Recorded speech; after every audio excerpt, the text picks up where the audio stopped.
virus.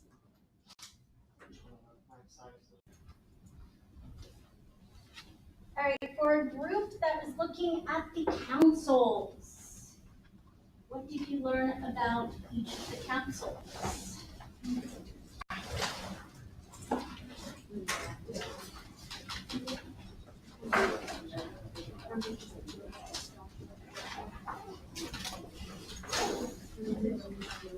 For students who have books, you might even look at page 157 that details this information, or some of what they found.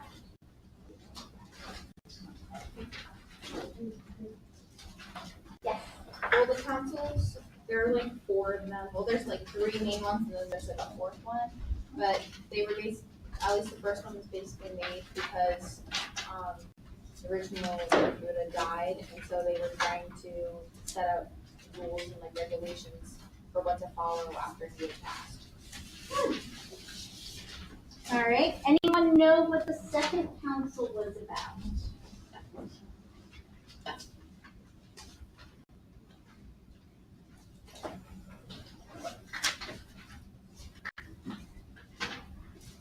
It says preserve vows and mandatory religious services. Does anyone remember how in your precepts, one of those precepts that isn't part of the main 5 was the idea that a monk is not able to own property, collect wealth, and that as part of the following of Buddhism, one should follow that idea. In regards to keeping the vows, that includes ensuring that these vows were to be followed for life. All right, what about the third main council?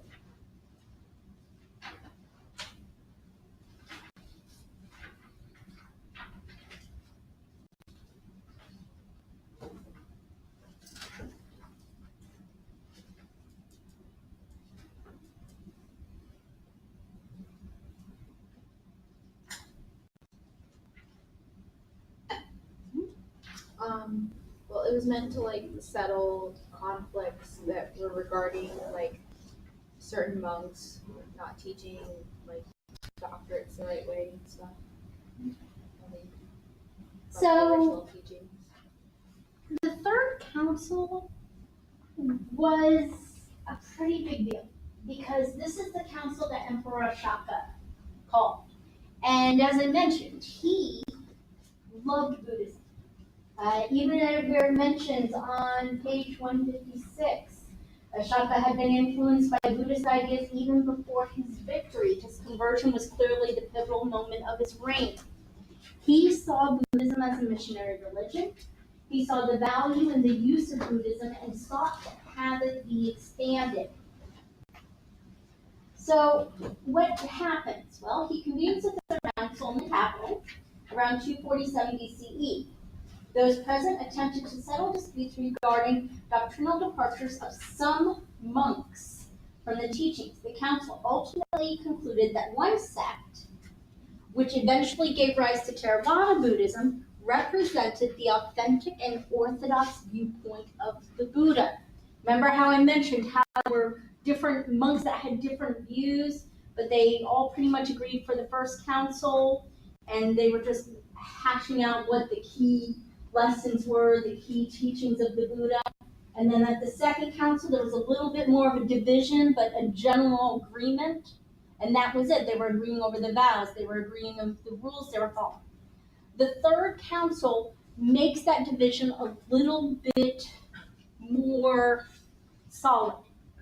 Because at the council, it essentially declares that Theravada was that primary group, that their beliefs, their ideas were true to the core of Buddhism. But if you keep reading, Theravada is the only modern form of Buddhism that can trace its origin back to the years immediately following these disputes. The study of philosophical texts combined with cosmological speculations and new ways of thinking about the Buddha brought about the emergence by the 1st century of Mahayana. So Mahayana is a direct descent from those who are viewing Buddhism differently, but it took a couple hundred years to really solidify into a legitimate form of Buddhism. All right, so I mentioned that, or it was mentioned that part of these councils was confirming the vows, confirming what Buddhist monks were or were not to be expected to do. So, what is important about the Eightfold Path?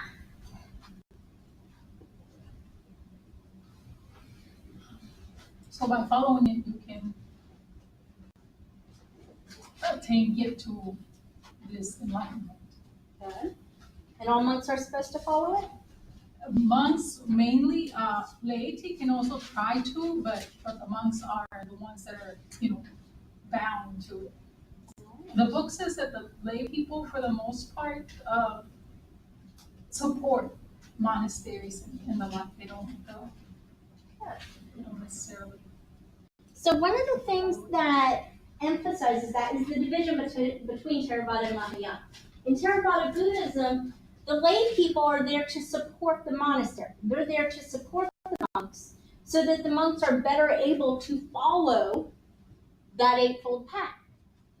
Meanwhile, Mahayana did stress that the lay people have a path, and it's by following those same precepts when and where they can. Or I'm sorry, those same 8 steps of the Eightfold Path when and how they can.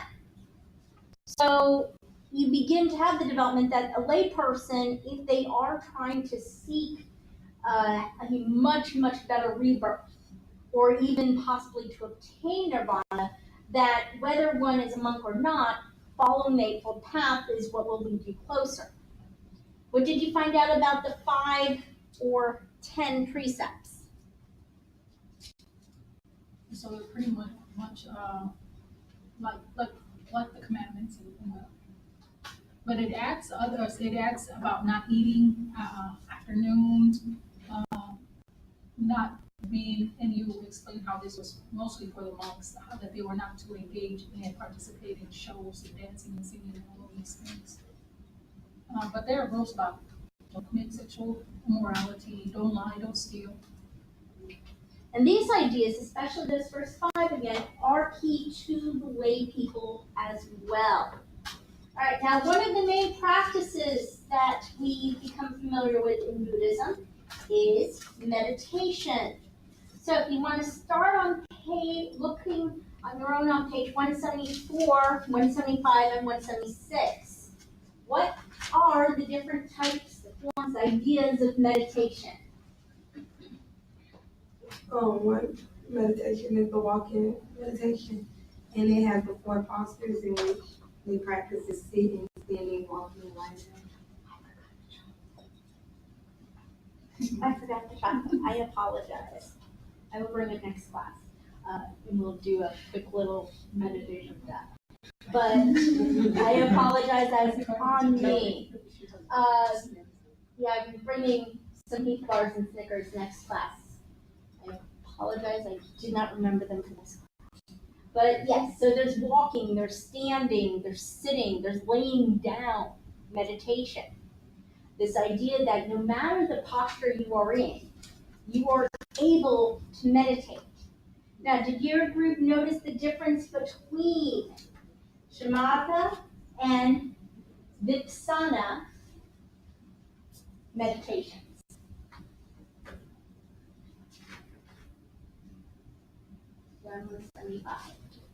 Yeah, and it's visualized meditation.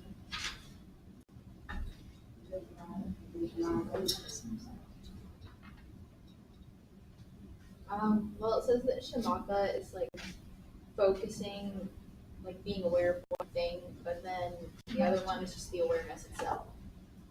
All right. So it's like 2 different things. So in the one, you would be trying to focus on one thing. That one thing could be an image of the Buddha. In devotional Buddhism, being able to sit and meditate on an image of the Buddha is one of the standard practices. It can also be the idea that you hear a sound and you focus on that one sound, and that's all you do. I'll let you all play with these in a little bit. If you want. The idea, though, is that you're able to overcome all the different distractions you have so that you're focused on one thing. But what you're focusing on is still something that, see that? And you're supposed to get beyond even that. Right. So the other part of meditation goes into what is sometimes referred to as part of the Eightfold Path and is a deeper type of meditation where you're actually being mindful of what's going on, but then you actually surpass that to let go of something.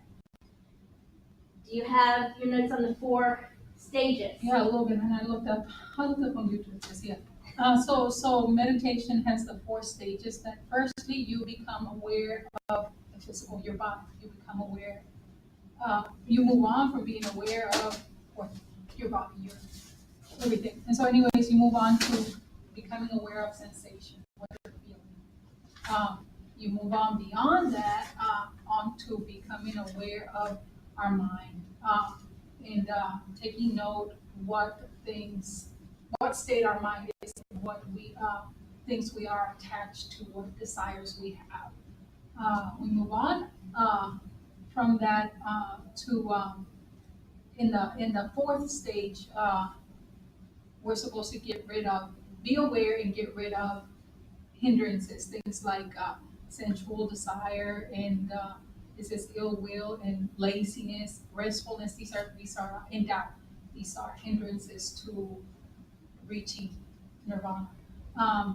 And I wrote in here just because it makes sense that that would help achieve those things will be recalling, realizing that there is the impermanence of things and that there is no self in all these things. All right, so through these different stages of meditation, where one acknowledges essentially each of the skandhas. They acknowledge the physical, the rupa. They acknowledge the sensations and the things that we label the sensations, whether they are agreeable or disagreeable. We then move towards the idea of understanding our dispositions, those things we're deeply attached to, our ego. And then moving forward beyond that to the consciousness, and then beyond that to the point where we understand concepts such as interdependent origination and no self. So, how would your group describe no self and interdependent origination? Well, I kind of saw it as no self relies on the 3 marks of existence, and then the 3 marks of existence rely on interdependent origination. So interdependent origination pretty much says that everything relies on each other, like nothing exists independently. And then because nothing exists independently, there's this thing called, that's a doctrine of impermanence, which means that everything's always changing. And since you're always changing, it means that you don't have a soul, so you have no self. Yeah. There you go. So because we're constantly changing, there's no unchanging interior entity. There is something we call a you in the sense that the skandhas form that you. But the you that you think is you changes regularly. Who you were prior to Hurricane Irma and all the events that resulted in regards to HCC and who you are now is different. Who you were when you first started college is different than who you are now. Who you are now and who you will be come January is also going to be different.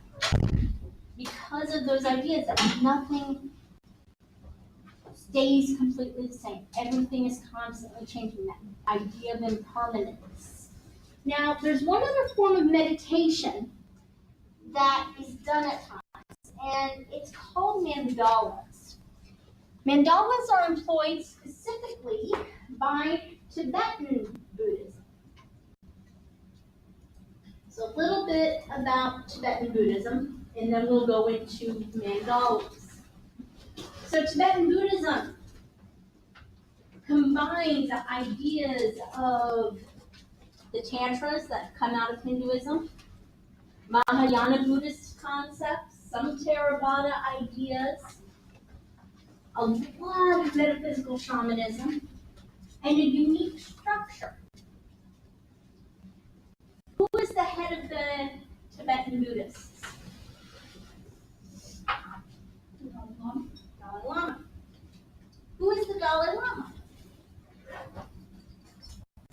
He's the 14th of his name, so what does that mean?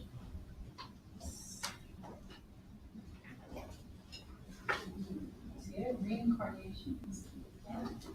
He is the reincarnation of the 13th, who is the reincarnation of the 12th, 11th, 10th, initially going back. Dalai Lama cannot become the Dalai Lama, rather the Dalai Lama exists, and when this current Dalai Lama dies, a search will begin for the next Dalai Lama. How would they know? How do they know? Well, in part, it's through that idea of mental dispositions, the idea that there's something a person has become attached to. So what they do is they go out, and usually the previous Dalai Lama will give some hints or ideas of where they may choose to be reincarnated. Majority of the time it has been in rural villages to help maintain the idea that it wasn't just that a small child managed to learn all that could be known about the previous Dalai Lama. They're looking for a child usually between the ages of about 2 and 4. When it comes to other lamas that are beneath the Dalai Lama, some of them are considered to be incarnations of previous lamas as well. At times, though, previous lamas are discovered up to about ages 8 to 10. Generally, it is viewed that by the time you are getting to about age 8 or 10, your memories of a past life will pretty much fade away because your new life has become a solid part of your current conscious and your current ego. So anyways, going back to this, they're finding these little children, and they will lie out a number of different objects. They might put out a whole series of different singing bowls. And the child will have to decide which one was the bowl that the previous Dalai Lama most enjoyed hearing. And they will often have objects that look exactly the same. But if the child is the true reincarnation, the child would know. They might have prayer beads, flags. They might have monks recite different sutras, different parts of the Lotus Sutra. And the child will know which verse is what the previous Dalai Lama most enjoyed hearing. Or which monks were the monks that the Dalai Lama met with at different times or places. Things that would have been able to make an attachment so that you can determine who or ensure that the child is the incarnation of the previous Dalai Lama. The current Dalai Lama has a decent sense of humor. He's very jovial. And over the decades, he has mentioned various things. He said that he would be reincarnated into Africa at one point. At one point, he said South America. A couple times, he has said maybe Tibet still, even though Tibet is still under the control of China. Other times, he'll say India. He's thrown out that he might decide to be reincarnated as a female. There's a lot of different things he's mentioned as possibilities. He even said that he might just not be reincarnated for a while. So there's a lot of different ideas floating there. The idea of this reincarnation actually is one part of Tibetan Buddhism that follows alongside Mahayana, and that idea of Bodhisattva, somebody who is a compassionate being. But Tibetan Buddhism has many more rituals, many more shows of or displays of sacredness in the sense that they have different objects they use. They use the prayer wheels. You can watch videos and you'll see the monks or even the Dalai Lama in some videos where he just walks by and is moving the prayer wheels.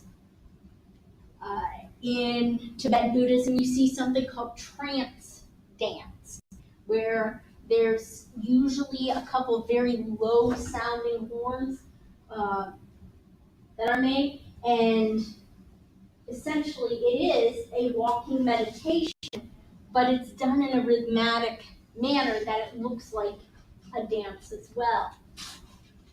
And then there are the mandalas. I think I asked, has anyone here seen any of the mandalas as they were being made? Alright, so a mandala is made out of sand. The color sands are supposed to be all natural, meaning that they're not supposed to have heavy dyes or anything to color them.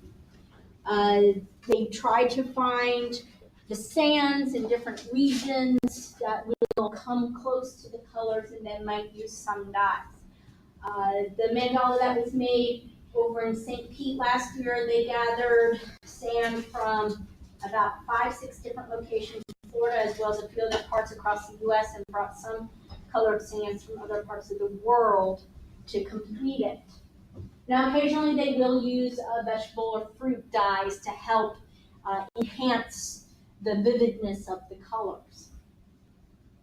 They're using a type of butter, a type of metal rod that is filled with the sand, and then they tap it in order to release the sand. This is very detailed work. Just as a note here, looking at the sand mandala that's on the page, you actually can see that precious umbrella that I mentioned as one of the symbols. You also, I think in this version, can see some of the yogis and their positions, which is another common feature. So these mandalas are very, very carefully made, very detailed and elaborate. It can take anywhere from a few hours to 2 to 3 weeks, depending on the number of monks working on a mandala and the shape, the size of the mandala as well. Interestingly, the one mandala you see currently on the screen is not considered a extremely detailed mandala, though that might sound strange. Some of the more simplistic mandalas actually are concentric circles. And there you'll see where the mandala is much more simply lines of concentric circles. Now, different forms of Buddhism under the heading of Mahayana will employ different designs. Shingon has a diamond pattern that they use. Tibetan Buddhism will have the more intricate designs.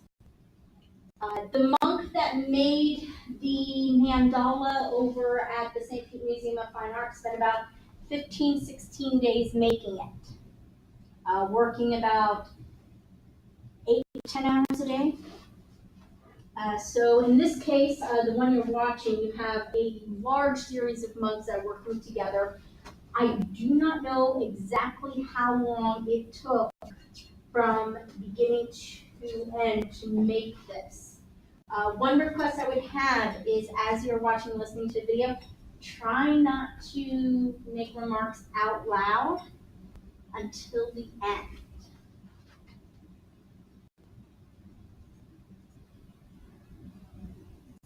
What the Dalai Lama was unable to do in Bodh Gaya, he performs here. Laying out the first lines of the sand mandala pattern.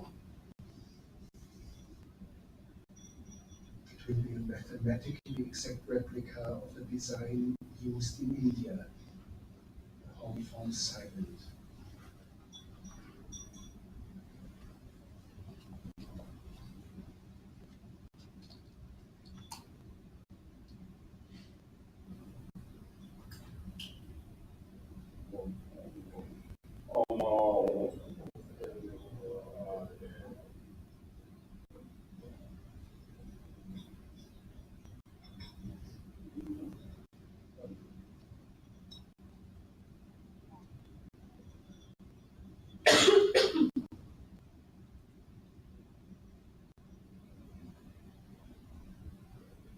The entire process is considered a meditation.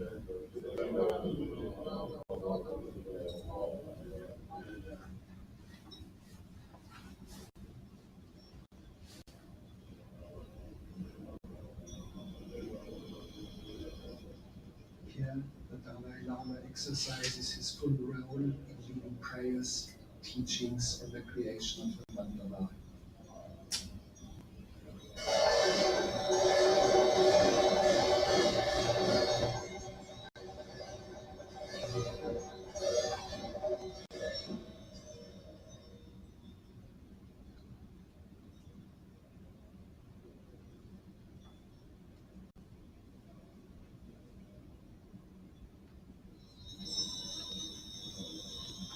You can see just how intricate the designs are from the very beginning.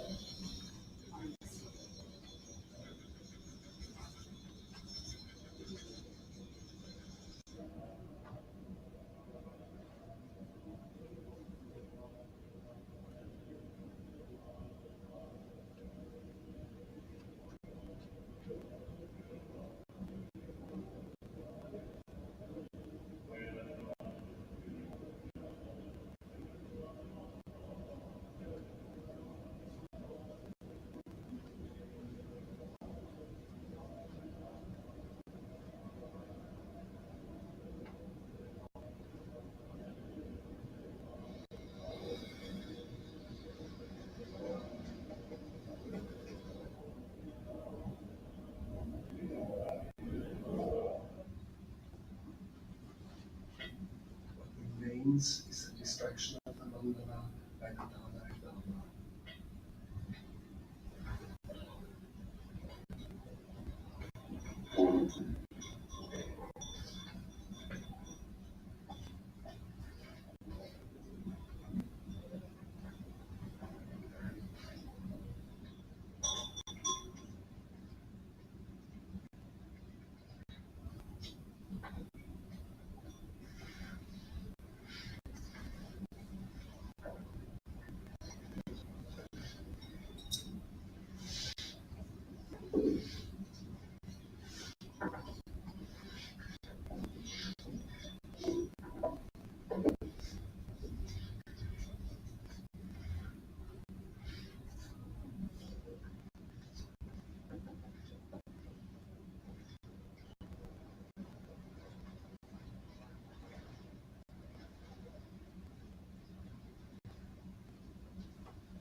To show the impermanence of all things created, the scent of the mandala will be thrown into the Blue River, where it will flow out into the world as medicine.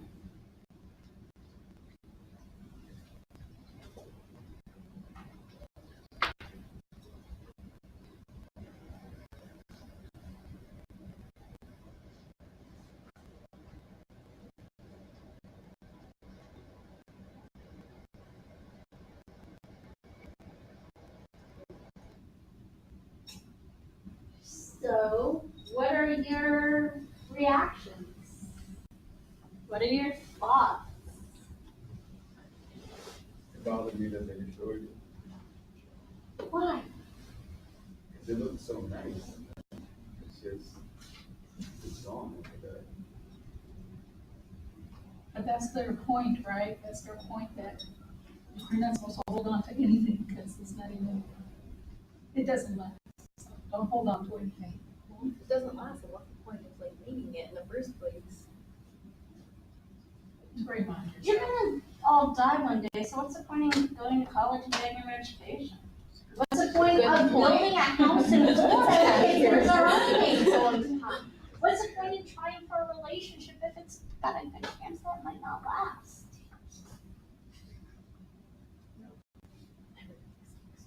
There's a famous quote misattributed to Mother Teresa. It was actually written by a college student that said, you can build a house, have it destroyed, build anyways. You can love someone and lose them, love anyways. You can do all these different things and they can be destroyed, do them anyways. In Buddhism, you still are supposed to push your effort, your time, your energy into things that represent knowledge, understanding. You can even say beauty when looking at a mandala. The process of making a mandala is a meditation, an understanding of the view of the universe, the interconnectedness of things. They're completed in order to bring blessings. When you see that precious umbrella, it means that part of the reason for the mandala is for healing or protection from something dangerous.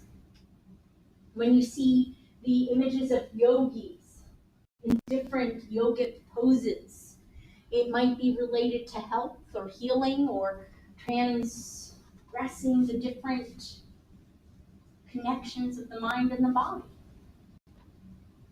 So they're blessings, they're meditations, and they teach impermanence. They help a person to understand not just impermanence, but the meditation of detachment. There's a story, goes back to Theravada, but it's about a group of boys. And you see, these boys, well, they liked to go down to the river and they liked to build sand castles. Anyone here ever got to build a sand castle of some sort? We do live in Florida. Yes. So here is the parable. Some children were playing beside a river. They made castles of sand, and each child defended his castle and said, "This one is mine." They kept their castles separate and would not allow any mistake about which castle belonged to whom. Well, when the castles were all finished, one child kicked somebody else's castle and completely destroyed it. The owner of the castle flew into a rage, pulled the other child's hair, struck him with his fist, and bawled out, "He has spoilt my castle. Come along, all of you, and help me to punish him as he deserves." The others all came to his help. They beat the child with a stick, stamped on him as he lay on the ground. Then they went on playing in their sandcastles, each saying, "This is mine. No one else may have it. Keep away. Don't touch my castle." But evening came. It was getting dark. And they all thought they ought to be going home to dinner.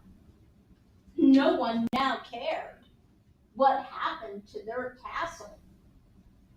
One child stamped on his. Another pushed his over with his hands. Ultimately, each child destroyed its castle, their own castle. And they turned away, they went back, each to their own home.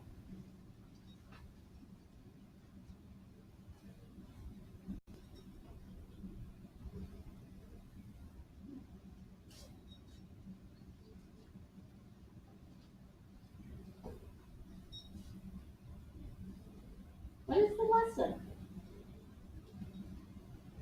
Don't touch another kid's castle. What's the overall lesson? Everything will be destroyed in there. It doesn't mean you don't still go out and do it. It just means you don't get attached to something to the point that you are willing to break one of the 8-fold path, break one of the 5 to 10 precepts out of anger, out of hatred, out of jealousy. Those 3 poisons that are mentioned that get in the way of enlightenment. A monk is not to get attached to the mandala. It's impermanent. It's not going to last no matter what. To acknowledge that and to watch the process and knowing that as the dust returns to the dust, it returns back to the land as a blessing, means they acknowledge that full cycle, that cycle of, quote, birth and death. and an aspect of rebirth, and that it's returning back to the land. Questions? All right.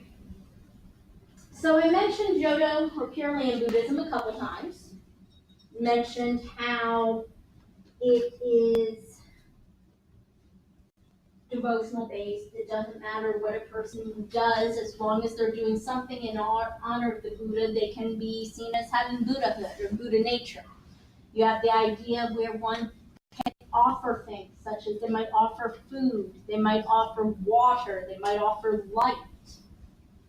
There's different types of rituals, there's different types of individual practices. The use of chanting, the veneration of objects related to Siddhartha, related to the Buddha. That's all Pure Land.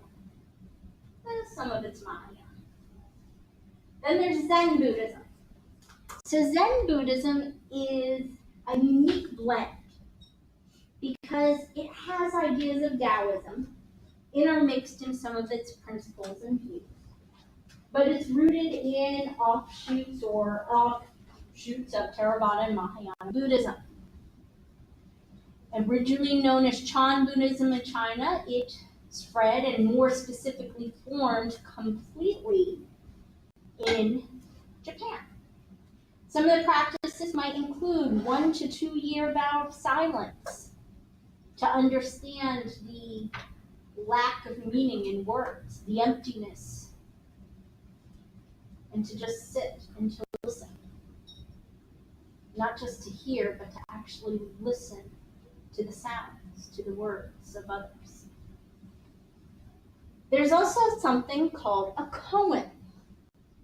So one of the more famous Zen koans, and I wonder if any of you have heard of it, what is the sound of one hand clapping? Anyone ever heard that phrase?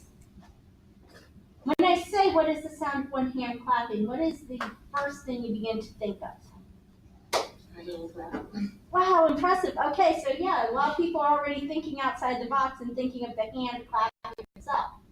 Other people will do one hand clapping. Okay.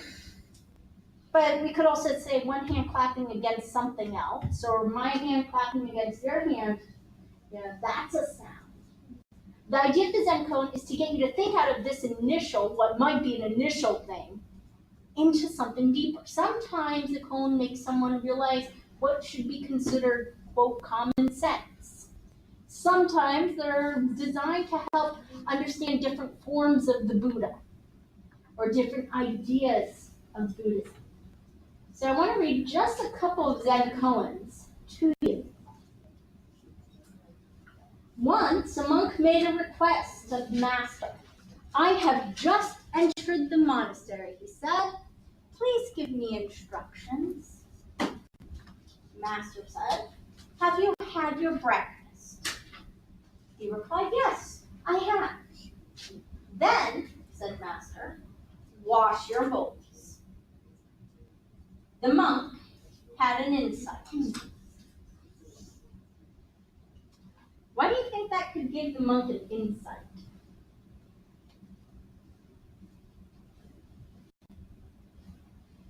Should you have to ask, hey mom, I just finished breakfast, what should I do? Or should you automatically know that after you've eaten, you should actually clean up your dishes? You should automatically know. The thing is, sometimes and this is a very simple story, the idea of washing your dishes after breakfast, but so many times we feel we need very explicit instructions on how to do every single thing. But if we just think about it for a moment, we'd realize what we should naturally do as our next step. What we should naturally be able to realize. Other koans sometimes talk about people overthinking. Two monks are arguing over a flag that is flapping in the breeze. One monk was saying, the flag is flapping. The other monk, no, the wind is flapping. The flag is flapping, the wind is flapping, and they were going back and forth. Finally, the master came by, and they looked at the master and they went, "Master, which one of us is right?" And he said, "Neither, your minds are flapping." And he kept walking. The idea that they were both overthinking to the point that they were in that cycle of suffering and desire. They needed to detach from their attachment and trying to figure out things, because all that was really flapping at that point was their minds. Other Zen cones at times seem a little interesting. Monk asked Master, "What is the Buddha?" Master responded, 3 pounds of flax. Another time, a master was asked, "What is Buddha?" The master said, "A shit stick."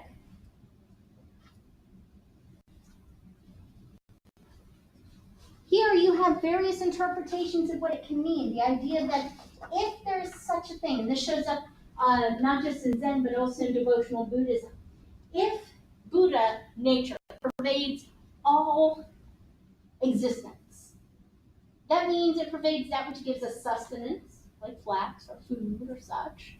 It pervades the air we breathe.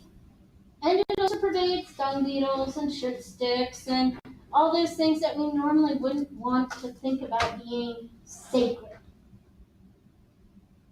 So Zen koans are used to employ different teaching techniques or different tools of knowledge for learning Buddhist ideas. Alright, so taking a step back, I did realize we did not go over the 3 bodies of Mahayana. Now, one thing about Zen koans and Zen Buddhism is it does pull some concepts of Mahayana, this idea that there are different things we need to overcome.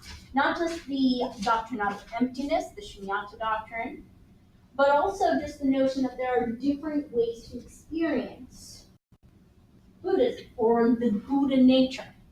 There's actually a text called Zen and the Art of Motorcycle Maintenance. It's pretty interesting.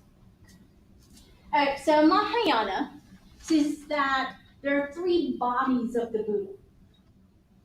There's Dharmakaya, which is the Buddha of cosmic nature. This is the Buddha that permeates all existence. So when you see a Zen koan, for instance, that says Buddha is a shit stick or Buddha is a 3-pound bag of flax, this idea that you're encountering this Dharmakaya, this Buddha that permeates all existence. In Pure Land or in devotional forms of Buddhism and the offshoots of Mahayana that go towards devotional, you have this influence of trying to understand the Buddha nature that permeates all things. You have Nirmanakaya.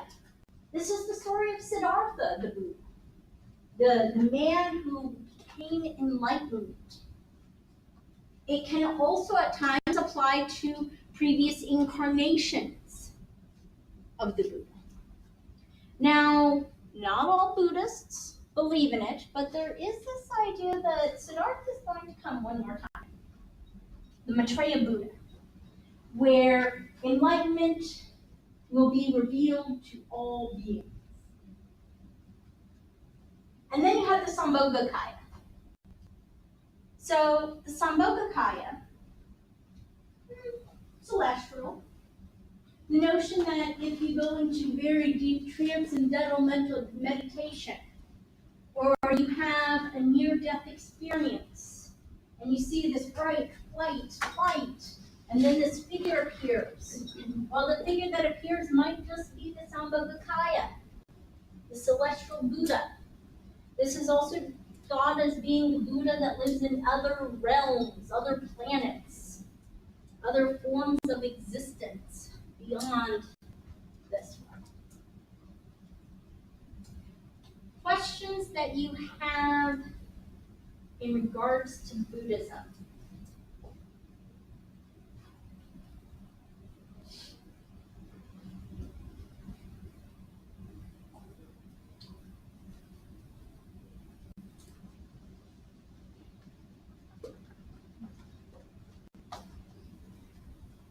All right.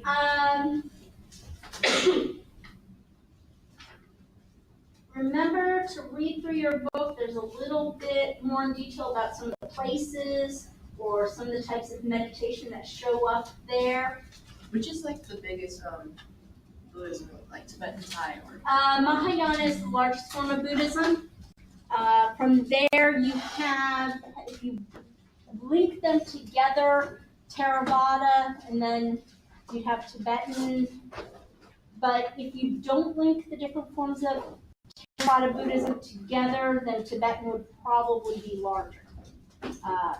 Thai Buddhism has grown tremendously over the last decade or so. It's done a lot of work at growing in different communities around the world. Buddhism, as it's found in Sri Lanka, which is also a form of Theravada, hasn't spread to the same degree. Vietnamese Buddhism has spread outside of the region. Some. So you do have, over in St. Pete, you have a Vietnamese Buddhist community, and I think there's one here in Tampa as well. But Mahayana, by and large, it's absolutely the largest. It's still considered the most embracing. yeah, I think there's like in Palm River there's Thai Buddhism. Yes. I think going like towards Causeway, I want to say there's another. Yeah, there is. Yeah. And then right here on Saturdays, I have to double check my Facebook. On Saturdays, you have the Zen Buddhists that meet at the local meditation center. They used to meet here in Ybor, but the master left the U.S. and they don't have a current new master, so right now it's joined with another group that is at the meditation center in Seminole Heights, I believe. All right, so